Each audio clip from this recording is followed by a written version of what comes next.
So ఇప్పుడు ఈ transplant జరిగేటప్పుడు కానీ, లేదా జరిగిన తర్వాత కానీ ఏమన్నా కాంప్లికేషన్స్ ఉంటాయా? సో దానికేంటంటే ఫస్ట్ మనం థరోగా అన్నీ వెళ్తామండి.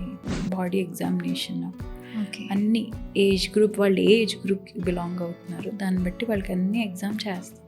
అంటే complete Exams. Surgical profile change చేస్తారు. కంప్లీట్ సర్జికల్ ప్రొఫైల్ చేంజ్ చేస్తాం.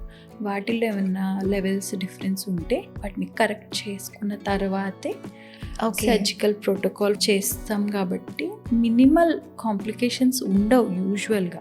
చిన్న Okay. చిన్న పింపుల్స్ రావచ్చు, వచ్చినా క్లియర్ అయిపోతాయి. అంటే స్కాల్ప్ మీద పింపుల్స్ వస్తాయా? రావచ్చు. Okay. So why is it a sign of infection? It is a sign of infection which is very common okay. But treatable.